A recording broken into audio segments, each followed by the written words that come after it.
Hello YouTube and all ships at sea. This is the Mini Scratcher bringing you another quality video. Yeah.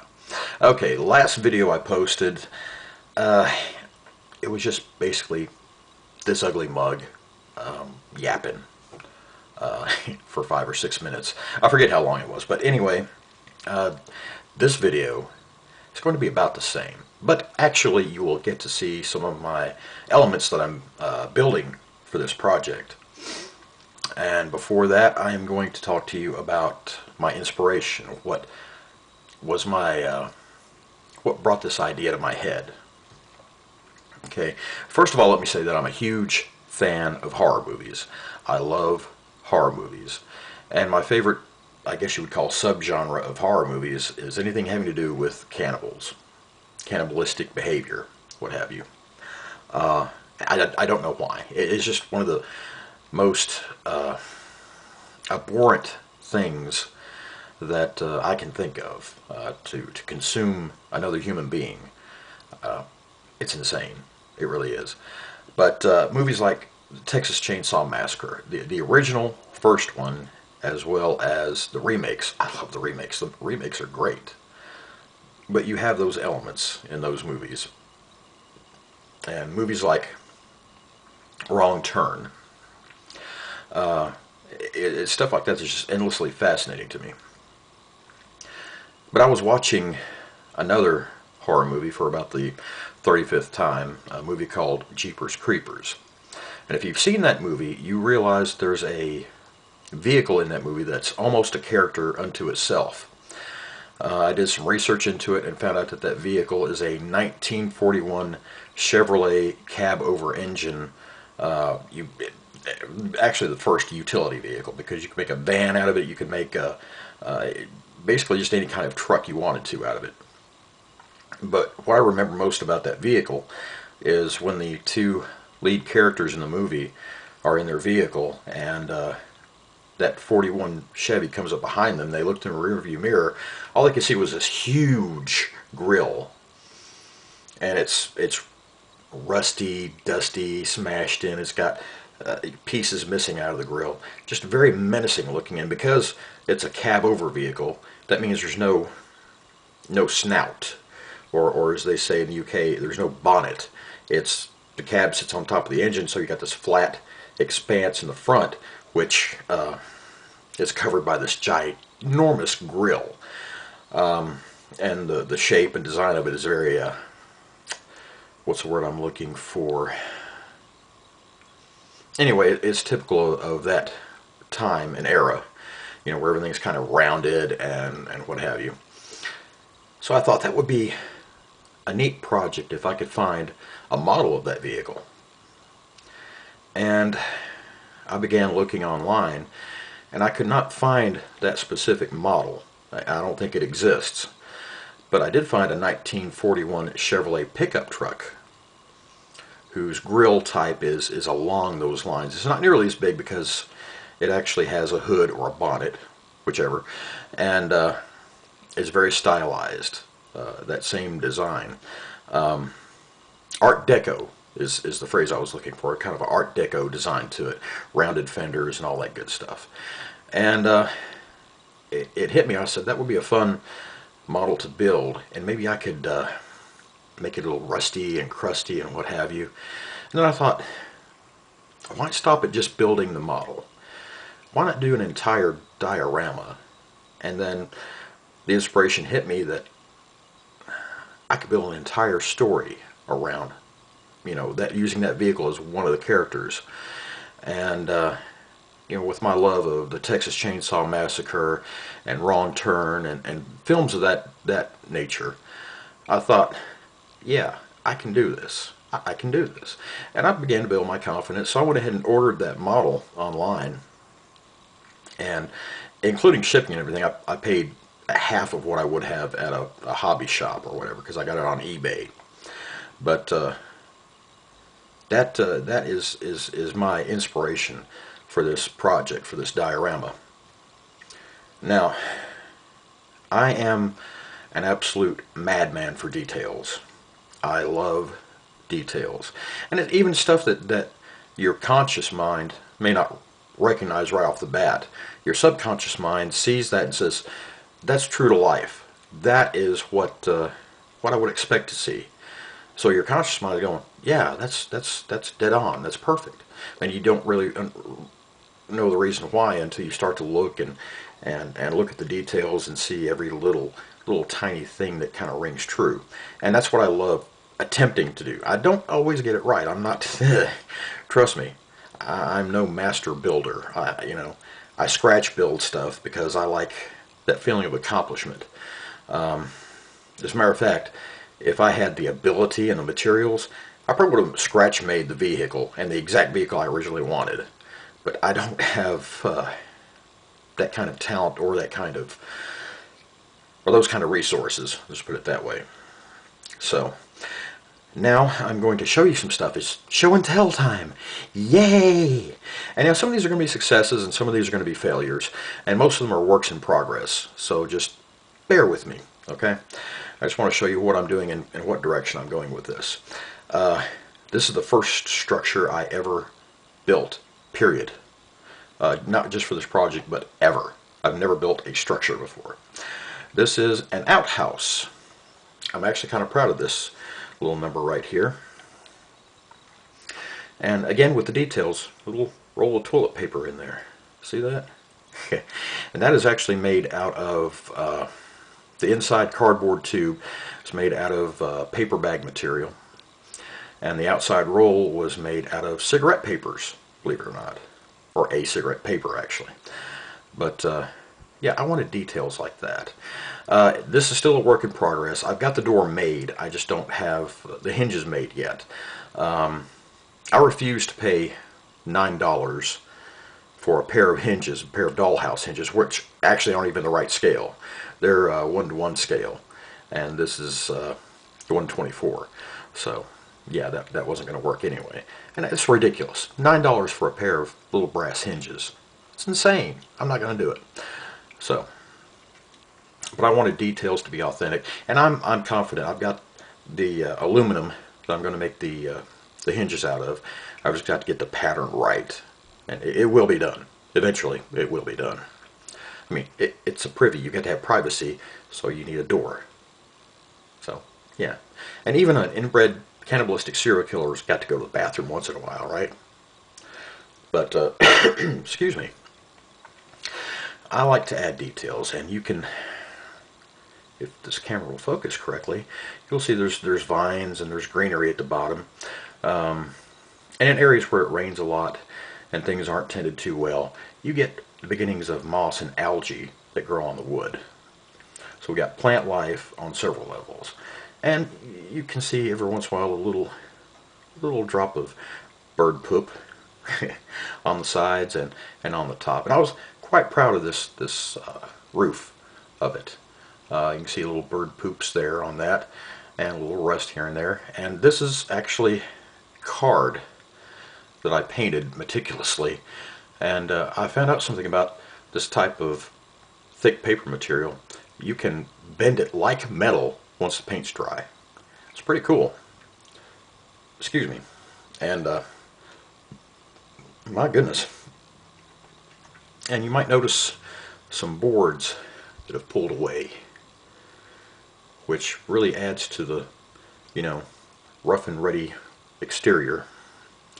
And that was actually a happy accident. That was almost a fail. And let me explain why. Because I'm impatient, and I wanted to do my weathering before the glue was dry that I put the wood together with.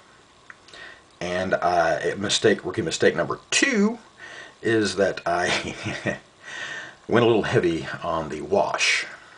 I got the wood just a little too wet, so it started warping and pulling away. Luckily, after everything dried completely, it was still a stable structure. It still held together, but it had, it's got this look of about ready to fall apart, which is what I enjoy. Kind of adds to the authenticity. And why did I attach greenery to the bottom? Well, think about it. The waste goes through. Where does it go? It goes right underneath it. It makes good fertilizer, makes things grow. So there you have that. And I'm quite proud of that little element there. Now on to some less successful attempts. A lot of the elements that I use are basswood, and I'm sorry, I just drew a blank for a minute there. And craft sticks. Of course, the outhouse was made completely with craft sticks, a narrow craft stick. But I also occasionally use polymer clay. And shout out to my friend, alternative artist, who is very good with the polymer clay herself. And I tried something. Okay, this guy's a cannibal, right? So he's got to process the meat, right? And he's got to have a place to do it. The place that I'm building will be called a kill room, basically. And I thought, well, he needs a butcher's table. So I thought I would create one with some stuff on it, okay? A table like this. See, there you've got a leg and a torso and some various internal organs. You can see there. Now, you may look at that and say, well, Stephen, how can you consider that a fail? That actually looks pretty good. And I'm actually kind of impressed with it myself because I do not have good anatomical abilities when it comes to sculpting with polymer clay. I actually got this fairly close to what I wanted. The problem is, it's way out of scale. This torso is twice the size of a 1/24 figure. So yeah, not good on my part. So and the leg didn't really turn out the way I wanted it. The bend at the knee wasn't quite what I was expecting. I was kind of proud of the bones being visible there at the cuts, you know. But okay, and you're probably asking yourself, Steve, why is it so gosh darn shiny? Well, after I painted it, little trick I use is clear fingernail polish. You'll see another example of it here in this piece, the infamous gut bucket. Well, it's infamous to me anyway. Just a little tube container that used to hold blood glucose monitoring strips. And I'll show you another couple of uses for those in future videos. But this is where he's throwing away the stuff that he doesn't use. And of course it's overflowed, so you got this puddle here. And again, you know, various organs and intestines and things of that nature. I don't know how well this camera's focusing. I apologize, folks. I just don't have the best video equipment. And again, with the use of the clear fingernail polish to make things shiny here where they need to be shiny. And of course dull where there's rust and dried stuff running down the side of the barrel. So yeah, but that's actually a fail, because scale-wise, this little gut bucket actually comes to about chest high on a 1/24 scale figure. So this technically was a fail. I'm looking into ways to modify this without completely destroying it. I don't know how successful I'll be. We'll just have to see how it goes, because I really don't want to make another one. Is that terrible or what? Anyway, on to something a little more successful. The hanging tree. This is my hanging tree. And this rope is actually one of the inside elements of a 550 paracord. It's got several of these strands inside, and then it's wrapped with the the colored stuff on the outside. So I took one of these out, and it's nylon, but it seems to take coloring very well. So I had a wash. I just let it soak in a terracotta colored acrylic wash overnight. Pulled it out, and it came out about the color I wanted. So it's amazing what diluted PVA will do as far as making things, you know, stay put. Excuse me. And, you know, I love details. And right here you can see where the tree took a lightning strike and, you know, knocked part of it off. And then at the bottom here we got some mossy growth up the side. This is actually still a work in progress because I'm going to put some vines up and around it. And this was built, believe it or not, out of 2 sticks I found in the backyard. And I wrapped the sticks in Spanish moss soaked in PVA, or white glue for those who don't know. And you can kind of tell at the bottom here, you can see where the stick is and where the Spanish moss and the PVA are. I just kept wrapping, and it was a mess. It was a unholy mess, but by the time I got done I was pretty happy with the results. So that's that, and that's how I made that. So, and I love using natural elements. I love going into my backyard and finding things to use. You know, they say the devil's in the details. I disagree. I think that's angel's territory, to be honest with you, because it's so divine when you get done and you've got all this detail and things that you didn't go out and buy or build from a kit. You made it yourself, and there's a satisfaction of that. It's time consuming, yeah, but that's part of what I enjoy about it. It's my hobby. It's what I do to relax. So, and speaking of natural elements, one more thing before I say goodbye. Look what I got myself. And you're probably asking yourself, now Stephen, where did you get such a wonderful tree? Well, the truth is, I went to my local backyard and cut it right off of a dead bush. Now, a word about, I've got several of them too, so it's going to fit right in with everything, I believe. And a word about using natural elements. You want to be very careful about that because there are some things that can hurt you. You want to check to make sure you're not bringing any insects into the house. You want to make sure that there's no mold, fungus, and that sort of thing. You want to be very, very careful of that sort of thing. And the stuff that's green, as far as preserving it, just do what the professionals do. I found out it's very easy. Just a 50-50 mixture of water and glycerin. You just soak it for a week or 2 weeks. Any kind of greenery that you pick from your backyard you think would look good on your scene or your scenery, just soak it in that for a week or two. And what it does is the glycerin replaces the water inside the material, and therefore it keeps it green and keeps it from wilting and what have you. There's a little bit of wiltage on the stuff on the outhouse, which is all, by the way, natural materials. Okay, all that stuff came directly from the backyard, including little tiny flowers on there. So use caution, use some common sense, but I find that when you look outside the box, you see things and you see a different use for those things. It really stretches your creativity, and you get a sense of accomplishment when you work with something and it works out right. When it works out good, it's fantastic. There's no better feeling in the world, to me anyway. And if you're building terrain or building models or building dioramas, model train layouts, whatever, you know that feeling. You know that feeling of creating something that